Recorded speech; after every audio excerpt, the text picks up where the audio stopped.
السلام عليكم ورحمة الله وبركاته. الحمد لله رب العالمين، والصلاة والسلام على سيدنا محمد وعلى آله وصحبه أجمعين، وما توفيقي إلا بالله، لا حول ولا قوة إلا بالله العلي العظيم. سبحانك لا علم لنا إلا ما علمتنا إنك أنت العليم الحكيم. கண்ணியத்துக்குரிய பெரியோர்களே, அன்பார்ந்த சகோதரர்களே, பெருநாள் தினத்தன்று, ஹஜ் பெருநாள் தினத்தன்று நாம் செய்கின்ற வணக்க வழிபாடுகளில் இறைவனுக்கு மிகவும் பிடித்தமான வணக்கம் உலஹியா என்கின்ற வணக்கத்தை நிறைவேற்றுவதாகும்.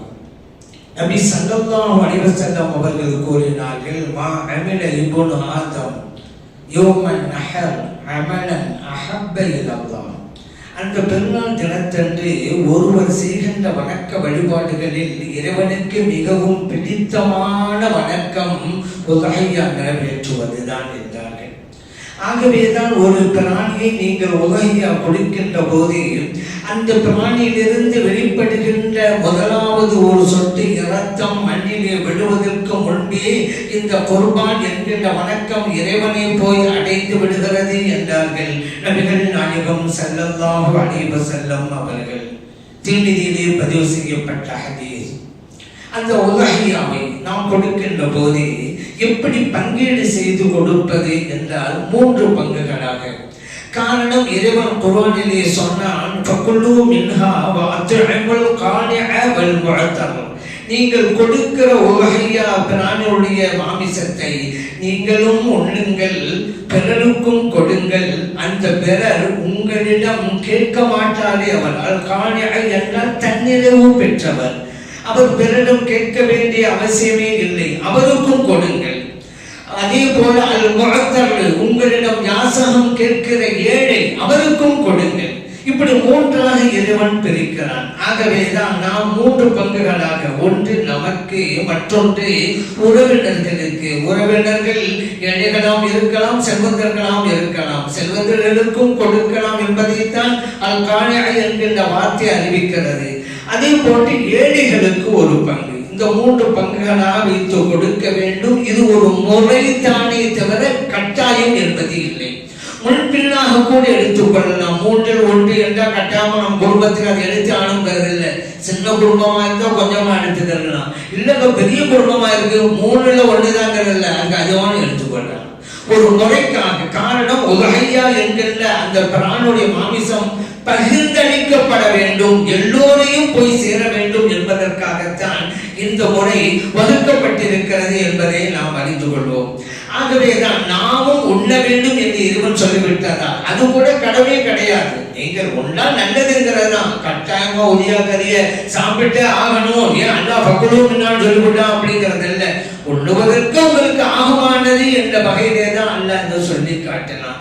அதனாலதான் கூட்டு குர்பானிலே இணையக்கூடியவர்கள் அவர்களுடைய பங்கை கேட்டு பெற வேண்டும். அப்பொழுதுதான் அந்த மாமிசத்திலிருந்து கொஞ்சமாவது வாங்கி சாப்பிட்டு அல்லாஹ் சொன்னதை நிறைவேற்ற முடியும். ஆனா இன்னைக்கு காசை கொடுத்துட்டா போகிறான், அதெல்லாம் கொண்டு வராங்க, யாருக்கா ஏழைக்கு கொடுத்துருங்க அப்படின்னாங்க.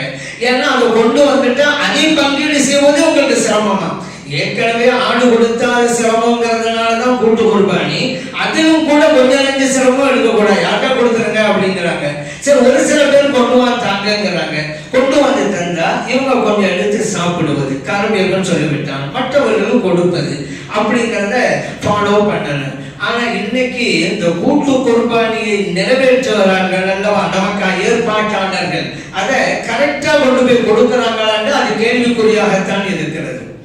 ஆனா சில ஊர்கள், எனக்கு தெரிந்து சில ஊர்களில் எல்லாம் சரியாக செய்கிறார்கள். மதுரையிலே, பள்ளப்பட்டியிலே என்பவர்கள்லாம் நான் அந்த ஒரு கருத்தை சொன்ன பிறகு நாங்க அப்படிதான் அதை செய்யறோம் அப்படின்ட்டாங்க. ஆனா சென்னையிலே அதை ஃபாலோ பண்றாங்களாங்கிறது நமக்கு தெரியல. அதாவது ஒரு மாற்று அழைக்கின்ற போது அதற்குரிய கூட்டாக இருக்கக்கூடிய 7 நபர்கள் பேரை சொல்லிதான் அல்லாஹ்வுக்கா அறுக்கிறான், பிஸ்மில்லா அல்லாஹ்னு சொல்லி அறுக்கிறாங்க. ஆனா அந்த மாட்டை 7 பங்காக வைத்து யார் பேரு சொல்லப்பட்டதோ அவர்களுக்கு இந்த பிராணியிலிருந்து அனுப்பி வைக்கப்படுகிறதா என்ற கேள்விக்குறிதான்.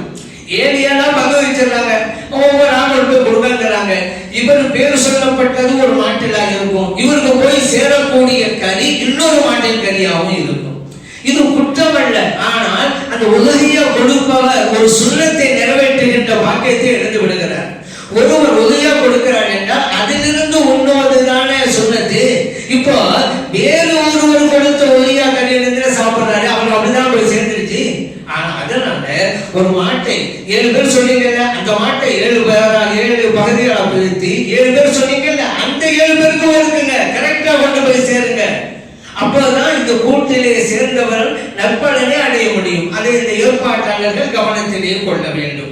அது அடுத்ததாக இதை இறை மறுப்பாளர்களுக்கு கொடுக்க கூடாது, முஸ்லிம்களுக்கு தான் கொடுக்கணும். காரணம் முஸ்லிம்களுடைய ஹக்கு இது. எப்படி ஜக்காத்து முஸ்லிம்களுடைய ஹக்கோ, அதே போல ஃபித்ரா தர்மம் முஸ்லிம்களுடைய ஹக்கோ. நேர்ச்சை செஞ்சோம், ஒரு ஆடு அறுத்து பள்ளியோட நேர்ச்சை செஞ்சோம், அந்த ஆட்டை அறுத்தோம், இதுவும் முஸ்லிம்களுடைய ஹக்கு தான். அந்த மாதிரி தான் உலகையா பெருநாள் தினத்தன்று எந்த ஒரு முஸ்லிமும் தனக்கு உணவில்லை என்கின்ற நிலையிலே இருக்கக்கூடாது என்பதற்காக வகுத்த அற்புதமான திட்டம் இது. இஸ்லாம் அதுக்காகத்தான். மற்றவங்களுக்கு கொடுத்து விட்டு யாரு கொண்டாடுறாரோ, முஸ்லிம்னா கொண்டாடுறாரு, அவருக்கு இல்லைன்னா இந்த பெருநாள் முஸ்லிம்களுக்குரியது என்று சொல்வதிலே அர்த்தம் இல்லையே. ஆகவே வணக்க வழிபாடு சம்பந்தப்பட்டது. வணக்க வழிபாடு என்ன? ஐயா வணக்க வழிபாடு மார்க்கம் சொல்கிறது செய்யுங்கள் என்று. அதுபோல அக்ரீகா, அதுவும் மார்க்கம் சொல்கிறது செய்யுங்கள் என்று. அதே போல நேர்ச்சை செய்துவிட்டால் நிறைவேற்ற வேண்டும் என்று மார்க்கம் சொல்கிறது. இது போன்றவைகள் எல்லாம் முஸ்லிம்களுக்கு தான் போய் சேரணும். அதே நேரத்தில் தர்மம் சதகா என்ற வகையிலே நீங்கள் ஆட்டை இருக்கிறீங்க, யாருக்கு வருமானம் கொடுங்க, ஏன் மார்க்கம் அரசி சொல்ல நீங்களா விரும்பி செய்யறது, அது வேறு விஷயம். ஆனா இது முஸ்லிம்கள் ஹக்கு அப்படிங்கிறத அவர்களுக்கு தான் போய் சேர வேண்டும் என்பதையும் நினைவிலே கொள்வோம். அடுத்து இதனுடைய நேரம் எங்கிருந்து ஆரம்பிக்கிறது என்று கேட்டால் தொழுகைக்கு பிறகு. அது இதற்கு முன்பு உங்களுக்கு சொல்லப்பட்டது போன வாரம். தொழுகையிலிருந்து ஆரம்பமாகிறது. இங்கே தொழுகையின் நேரம் ஆரம்பமாகி அந்த தொழுகையும் நிறைவானதற்கு பிறகு நீங்கள் உலகையா கொடுக்க போறீங்க. உலகையா கொடுக்கப்படுகிற இடத்திலே தொழுகை நடந்திருக்க வேண்டும். இதுதான் ரொம்ப மிக முக்கியமான ஒன்று. யார் உதவியா கொடுக்கிறாரோ அவர் இருக்கிற இடத்திலே நேரம் வந்து விட்டால் பத்தாதுங்க. எங்க உதவியா கொடுக்கப்படுதோ அங்க நேரம் வரணும். உதாரணத்துக்கு இப்ப நடைமுறை என்ன இருக்குது, சில பேர் கேட்கிறாங்க, நம்ம சொல்லிடணும், சில பேர் கேட்காமலேயே அவங்க அறியாமையின் அடிப்படையில செஞ்சிடறாங்க. பாவம் உதவியா உடம்ப போகுது. என்ன சவுதியில ஒரு வேலை பார்ப்பாரு மகன், அவருக்கு அந்த அன்னைக்கு பெருனா, அடுத்த நாள் அவங்க பெருனா, அவர் அங்க பெருனா முடிச்ச உடனே தொழிலை முடிச்ச உடனே வாப்பாவுக்கு போன் பண்றாரு, இங்க நான் தொழிலை முடிச்சு விட்டேன், எனக்கு அங்க உதவியா கொடுங்க, ஏன்னா அரபு நாள்ல ஆட்களோட வேலை அதிகம் இல்லை, அதனால இங்க கொடுக்க சொல்றாரு. இவர் பாவம் மகன் தொழுதுட்டாரு, அவருக்கு தான் இப்ப கொடுக்க போறோம் சொல்லி நமக்கு அரபாவுடைய நாள் அன்னைக்கு போய் உதவியா கொடுத்துட்டு இருக்கிறாரு. ஏங்க இங்க பெருனா வரல, ஏங்க இங்க அரபாவுடைய நாள்ல துல்ஹஜ் 9 உதகையா கொடுப்பது என்பது பிறை 10வது அன்னைக்கு தொழுகை முடிந்ததற்கு பிறகுதானே. மகன் தொழுதுட்டாரு, அங்க கொடுக்க சொல்லுங்க. அவர இங்க வந்து நேரம் வரலையில, எந்த இடத்தில் கொடுக்கப்படுகிறதோ அந்த இடத்தில் தொழுகை நடந்திருக்க வேண்டும். யாருக்காக கொடுக்கிறோமோ அவர் இடத்துல தொழுகை நடந்திருக்கணும் கிடையாது. அதனால அவர் அங்கே போன் பண்ணலாம், ஒன்றும் பிரச்சனை இல்லை, அடுத்த நம்ம கொடுத்துக்க வேண்டியதுதான். அந்த அன்னைக்கு கொடுக்க கூடாது. சில பேர் அறியாமையா கொடுத்துறாங்க. பாவம் அவங்க எல்லாம் தன்னுடைய வீட்டுக்கு மாமிசத்திற்காக வேண்டி அதை அறுத்திருக்கிறாங்க. நபி ஸல்லல்லாஹு அலைஹி சொன்னாங்கல்ல, தொழுகைக்கு முன்னால நீங்க ஆட்டை அறுக்காதீங்க, ஆட்டை அறுத்தீங்க சில குடும்பத்தினருக்காக மாமிசம் வேணுங்கிறதுக்காக வேண்டி அதை அறுத்திருக்கிறார்கள் வரும். நபி ஸல்லல்லாஹு சொல்லிட்டாங்க. புகாரில பதிவு செய்யப்பட்ட ஹதீஸ் உலகையாவா ஆகாது. எந்த அளவுக்கு நபி ஸல்லல்லாஹு சொன்னாங்க, மன் தபஹ கப்ல ஸலாத் ஃபல்யுஈத் அப்படிங்கறாங்க. தொழுகைக்கு முன்னால நீங்க அறுத்தீங்கன்னா மறுபடியும் திரும்ப கொடுங்க உலகையாவ அப்படிங்கிறாங்க. புகாரில பதிவு செய்யப்பட்ட ஹதீஸ். ஆகவேதான் தொழுகை நடந்திருக்க வேண்டும் அந்த இடத்தில். எந்த ஒரு ஐநாவரம் சொன்னா ஐநாவரத்துல தான் நீங்க கொடுக்க போறீங்க. இந்த ஐநாவரம் பள்ளிவாசல்ல நடந்திருக்கணும். வீட்டுல 4 பேர் சேர்ந்துட்டு நாங்க ஐநாவரத்தை தொழுதுட்டோம் அப்படிலாம் பத்தாது. வீட்டுல இதே ஐநாவரத்துல வீட்டுல 10 பேர் சேர்ந்து தொழுதுட்டோமே ஐநாவரம் தானே கூடாது. அதிகாரப்பூர்வமான தொழுகை இருக்கணும். அதனால பள்ளியில் நடைபெறுது. இவர் தொழுதிருக்கிறாரா இல்லையா அப்படிங்கிறது அல்ல. உதவியா கொடுக்கிறவரு தொழுதுட்டாரா, அது தேவையில்லை, அவர் தொழுவ போட்டும் துவா போடணும். உதவியா கொடுப்பவர் தொழுதிருக்க வேண்டும் அப்படிங்கிற நிபந்தனை எல்லாம் கிடையாது. உதவியா கொடுக்கிற இடத்துல தொழுகை நடந்திருக்கணும். அதுதான். அதன் அடிப்படையில ஒரு நாள் முன்னாள் அவருக்கு போன் பண்ணாக்கா உடனே நம்ம கொடுத்துடக்கூடாதுன்னு நினைவில் வைங்க. அடுத்ததாக இந்த அரஃபா அன்னைக்கு நோன்பு வைப்பது சுன்னத்து இருக்குது. நபி ஸல்லல்லாஹு அலைஹி வஸல்லம் சொல்றாங்க. எந்த அளவுன்னு சொன்னா இந்த அரஃபாவுடைய நோன்பை வச்சா யுகஃபிரு அஸ்ஸனத்தைன் அல் மாதியா வல் முக்பிலா அப்படின்னு ஸல்லல்லாஹு அலைஹி வஸல்லம் சொல்றாங்க. அதாவது அரஃபாவுடைய நோன்பு வச்சா 2 வருடங்களுடைய பாவங்களுக்கு அது பரிகாரமாக அமைந்து விடும். கடந்த வருடம் வருகின்ற வருடம் நாங்கள் முஸ்லிம்கள் பதிவு செய்யப்பட்டாது. அவ்வளவு முக்கியமான நோன்பு வருது. அரஃபாவுடைய நோம்புண்டா அரஃபா அன்னைக்கு வைக்கிற நோம்பு. அரஃபா அன்னைக்குண்டா எந்த நாளே துல்ஹஜ் மாதம் பிற 9. நமக்கு நம்ம பிறக்கணக்கு பிற நம்ம பார்க்கணும். நிறைய பேர் என்ன செய்யறாங்க, ஹாஜிகள் எல்லாம் அரஃபா மேதான வந்துட்டாங்கல்ல அதுதான் அரஃபா அப்படிங்கிறாங்க. ஏங்க ஹாஜிகள் வந்தா ஏன் வந்தாங்க? ஹாஜிகள் எல்லாம் அரஃபா அன்னைக்கு வந்தாங்க. ஏன் வந்தாங்க? சவுதி நாட்டுக்கு பிற 9 அதெல்லாம் வந்தாங்க. பிறை 9 என்பதால் ஹாஜிகள் அரஃபா அன்னைக்கு வந்தாங்களா அந்த மைதானத்துக்கு? அடுத்து ஹாஜிகள் எல்லாம் அரஃபா அன்னைக்கு வந்து விட்டாங்க, அதனால இங்க அரஃபா அப்படியா? சரி, ஹாஜிகள் சேர்ந்து பிற 8 அன்னைக்கு வந்துட்டாங்க வச்சுக்கிறேங்க. சவுதியில பிற 8 அன்னைக்கு ஹாஜிகள் வந்துட்டாங்க, ஹாஜிகள் எல்லாம் வந்து விட்டாங்க.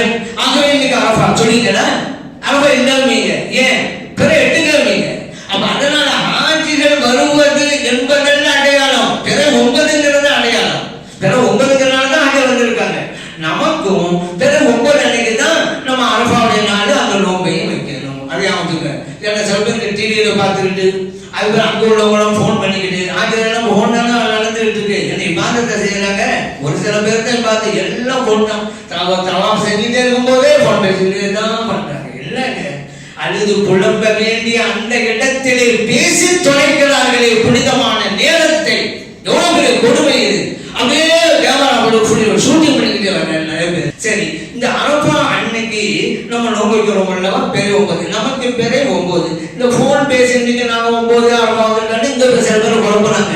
இந்த குழப்பம் யார் தெரியுமா? அவங்களுக்கு ஒரு வசதியா போச்சு. ஏன்னா சவுதியில காணுகின்ற பிறைதான் நமக்கு என்ற கொள்கையை சார்ந்தவர்கள் இதை வசதியா பயன்படுத்திடுறாங்க. பாத்தீங்களா? என்ன நேரடியா சொன்னா கேட்டு வர மாட்டாங்க. அதனால பாத்தீங்களா அரஃபா தானே, ஆக்சுவலா அரஃபா தானே இன்னைக்கு வந்துட்டாங்க அரஃபா மைதானத்துக்கு. அப்ப அரஃபா தானங்க பாமரம் யோசிக்கலாம். அப்படியா? நல்ல நினைவுல வைங்க. நமக்கு 9 சரிங்க, அவங்க கூட்டு போனாலும் வைப்போம். ஹாஜ் எல்லாம் வந்துட்டாங்க அரஃபா அன்னைக்கு, அதெல்லாம் நீங்க நோம்பு வைப்போம். நம்ம பேரை 8 தான் இன்னைக்கு, அது ஒரு விஷயம். சரி, நோம்பு வைக்கிறோம். அந்த ஆள் என்ன செய்யறாரு, காலை 6 மணிக்கு சும்மெல்லாம் தொழுது 6 மணிக்கு சாப்பிடுறாரு. இன்னைக்கு தான் அரஃபா என்று வாதம் செஞ்சாங்கல்ல, அவங்க விட்டுருவாங்களா?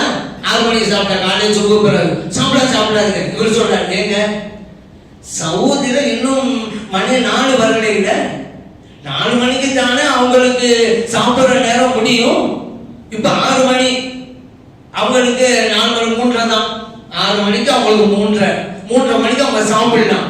அவங்களுக்கு நோம்பு அடைஞ்சு நம்ம நோம்பு போயிருந்தீங்கல்ல, அப்ப அவங்க சாப்பிடுற நேரம் அவங்களும் சாப்பிட வேண்டியதானே? இதுபடியா வேணாங்கிறீங்க. இங்க உள்ளதான் நீங்க பார்க்கணும். இது சாப்பிடுற நேரத்துக்கு மட்டும் இங்க உள்ள நேரத்தை பார்க்கணும். ஆனா பிறைன்னு வரும்போது அங்க உள்ள பார்க்கணுமா? ஏதாவது ஒரு நெறி இருக்கிறதா? ஒரு அளவுகள் இருக்கிறதா? ஒண்ணும் கிடையாது. அதனால அந்தந்த இடத்துக்கு எதுவும் அதுதான்ங்கிறதுல சாப்பிடுற நேரத்திலே கொண்டு வந்தாங்கல்ல. சரி, அவங்க நோம்பு திறக்கிறான்னு வச்சுக்கிறோங்க. இங்க நோம்பு திறக்கிறாங்க 6 மணிக்கு. இப்ப நம்ம அவர்கிட்ட போய் சொல்லுவோம், நோம்பு தான் தொடங்காதீங்க. ஏங்க நோம்பு சவுதியில 4 மணி தாங்க. இன்னைக்குதான் நீங்க அங்க நோம்பு வைக்கிறாங்க, இங்க நோம்பு வைக்கணும். நீங்க இல்ல சரி, அவங்க நோம்பு தொடங்குற நேரத்தை தான் நீங்க தொடங்கணும். அவங்க 4 மணி நேரம் இருக்கிறாங்க, சாப்பிட கூட நேரத்தில் இருக்கிறாங்க. நீங்க சாப்பிட போறீங்க, இப்ப சவுதி விட்டு போனீங்க. அப்ப அதனால அந்த அளவுகள் சரியில்லை அப்படிங்கறத நம்ம புரிஞ்சுக்கணும். அதனால அந்தந்த இடத்துக்கு எதுவோ அதுதான் சரி. நோம்புக்கு உங்களுக்கு சொல்லி தரப்பட்ட அது ஒரு விஷயம். அடுத்து கடைசி வக்து எது அப்படின்னு வரும் பொழுது ஷாஃபி மதஹ்புல பெருநாள், அதற்கு அடுத்து 3 நாட்கள், மொத்தம் 4 நாள் வரும். ஏன்னா நபி ஸல்லல்லாஹு அலைஹி வஸல்லம் சொன்னாங்க, ஐயாமு தஷ்ரீக் குல்லுஹா தபஹன். தஷ்ரீக்குடைய நாட்கள் எல்லாமே அடுத்து 12 நாட்கள் தான். அஹ்மதிலே பைஹக்கிலே இப்படி பதிவு செய்யப்பட்டது. இந்த ஹதீஸை ஷாஃபி இமாம் எடுத்துக்கிட்டாங்க. ஹனபி மதத்தில் பெருநாள் அதற்கு அடுத்து வருகின்ற 2 நாட்கள், மொத்தம் 3 நாள் வரும்.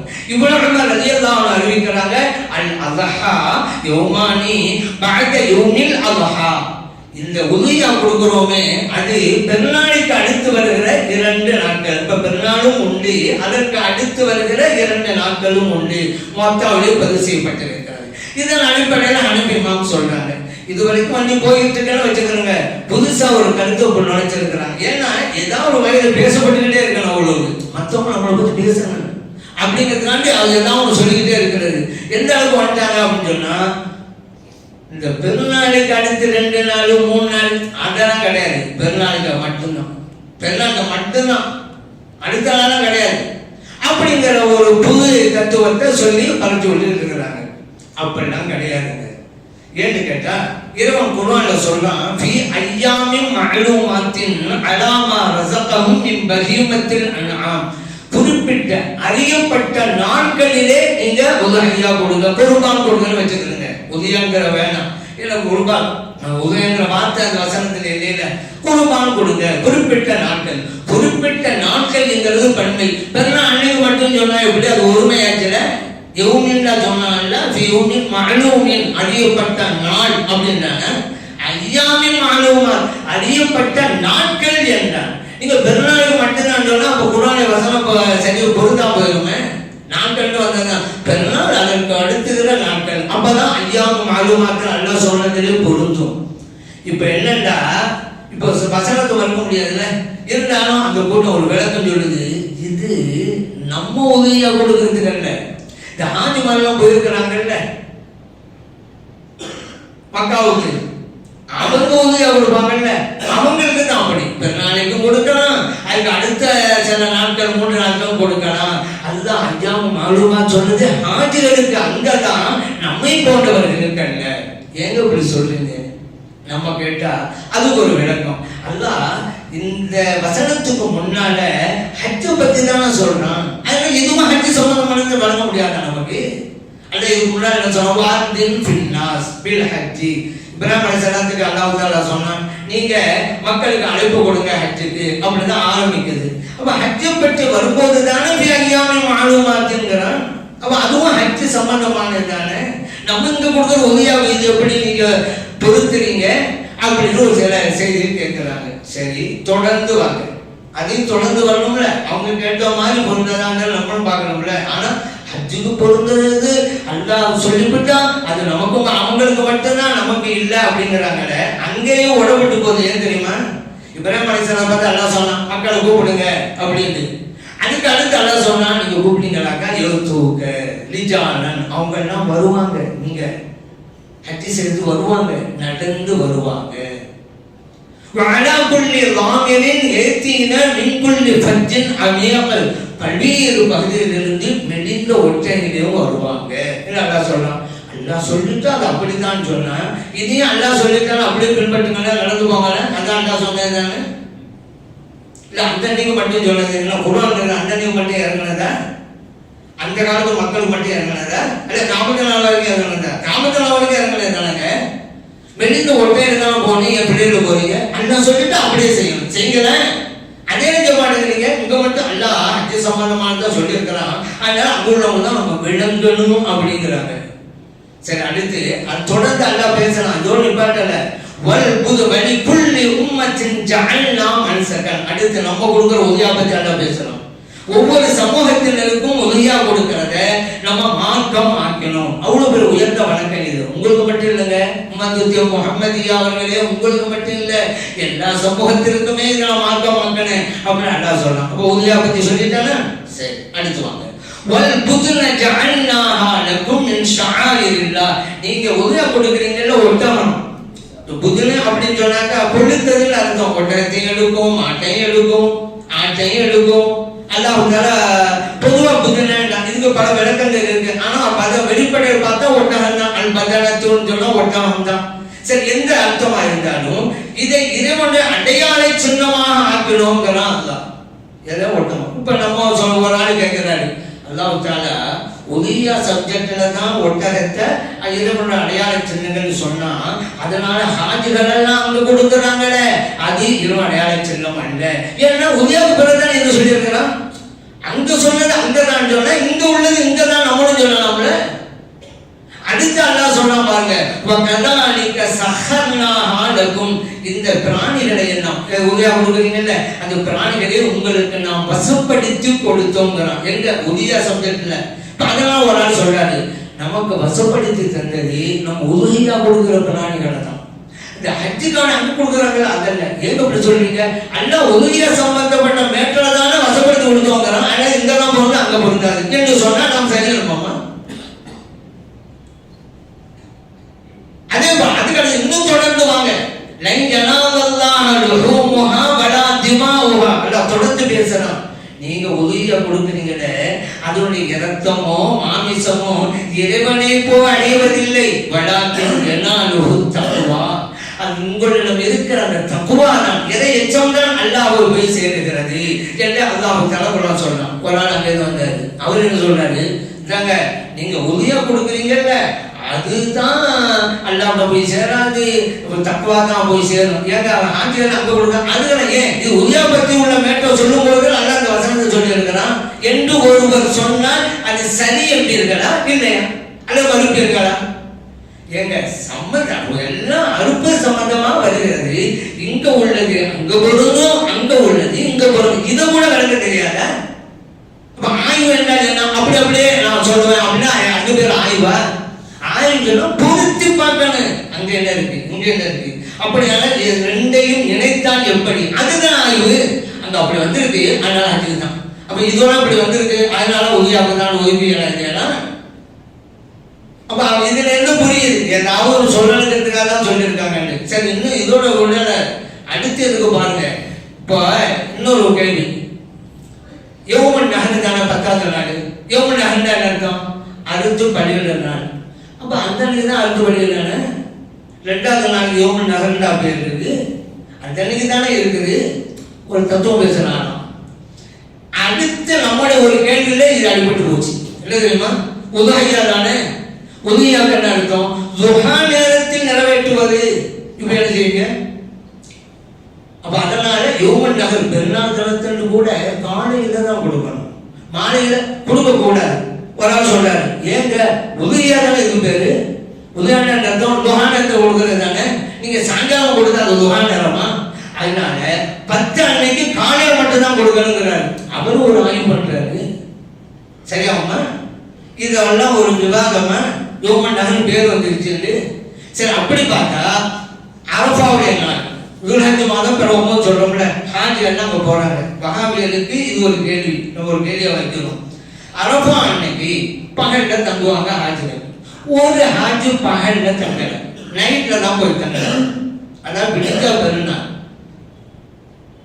ஹஜ்ஜு கூடுமா? வஹாபிகள் சொல்றாங்க கூடாது அப்படின்னு சொல்லிட்டா, ஏன் கூடாதுன்னு நம்ம வாங்க செய்வோம், அது ஒரு தனி சப்ஜெக்ட். ஆனா கூடும் அப்படின்னு சொன்னா, இப்ப நம்ம கேட்போம்ல, யௌம அரஃபாங்கிறது பகல்ல மட்டும் தானே, மகரிப் ஆன உடனே தான் யௌம அரஃபா முடிஞ்சு போச்சுல. அரஃபா நீங்க தங்கணும் சொன்னா பகல்ல தங்கினாங்க, இரவு வந்து பெருநாள் நைட்டுங்க. பெருநாள் நைட்டு தங்கினாங்க, எப்படி அரஃபாவுடைய நாள்ல தங்கினாங்கன்னு வரும்? நம்ம கேள்வி கேட்டா என்ன பதில்? அப்ப யௌமுன் நஹ்ர்ன்ற தத்துவம் அடிபட்டு போச்சு. இன்னொன்னு தெரியுமா? ஐயாம தஷ்ரீக்குங்கிறோம்ல, தஷ்ரீக்குடைய நாட்கள். தஷ்ரீக்குன்னா என்ன அர்த்தம்? அல்வா சொல்றீங்க அப்படி நம்ம அடுத்ததை வச்சு பேசுறாங்க. தஷ்ரீக் என்றாலே இந்த மாமிசத்தை உலர்த்து போடுவாங்கல்ல, நம்ம சில உபகரணம் போடுவாங்க. அந்த மாமிசத்தை காய வைக்கிறதுனால தஷ்ரீக். இல்லாட்டி அந்த நாள் ஐயாம தஷ்ரீக் பேர் வைக்கணும். மாமிசத்தை உலர்த்துகின்ற நாட்கள், அதுக்கு அர்த்தமே அதுதான். நீங்க உதவியாக கொடுக்க கூடாது. அப்படி எப்படி உலர்த்துறது? அப்ப ஐயாம தஷ்ரீக் பேர் அமைச்சாங்க, பேர் நம்மளா கொடுத்தோம். நபி ஸல்லல்லாஹு அலைஹி வஸல்லம் பேர் கொடுத்தாங்க.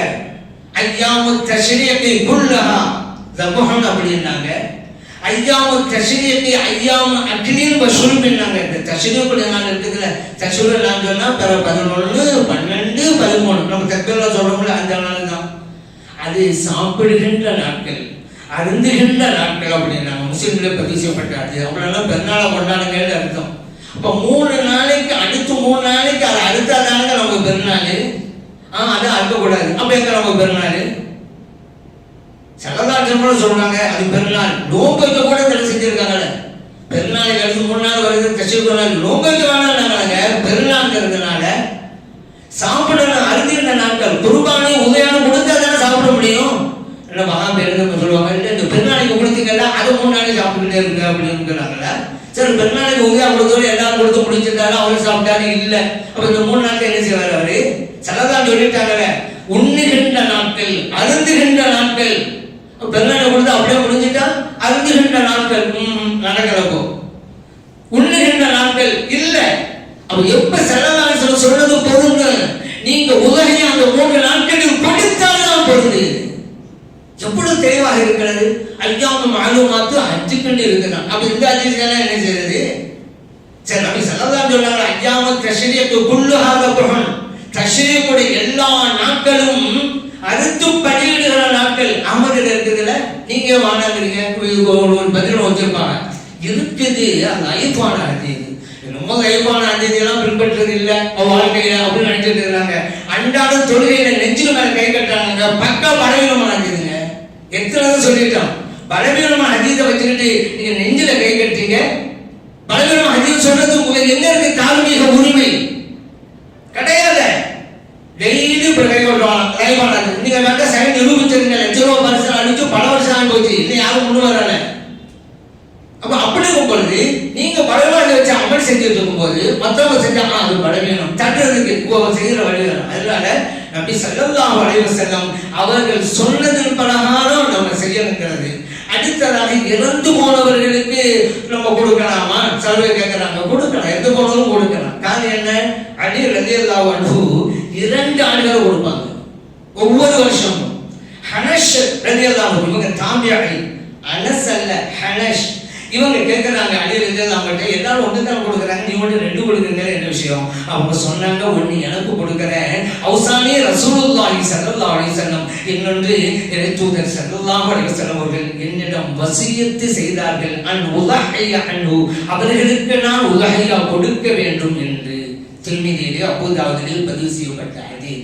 ஆகவே முன் சென்றவர்களுக்கும் வகையா கொடுத்து அதன் நன்மையை சேர்த்து வைக்கலாம் என்பதையும் இதை புரிந்து கொள்கிறோம். ஏன் சரதாசம் சொன்னதுதான், உதகைங்கிற வணக்கத்தை ஒழுங்காக செய்து அதனுடைய நன்மைகளை முழுமையாக பெற்றிட எல்லாம் வல்ல இறைவன் தௌஃபீக் செய்தருள்வானாக. ஆமீன். அல்ஹம்துலில்லாஹி ரப்பில் ஆலமீன். யா ரசூலல்லாஹ், யா ரசூலல்லாஹ்,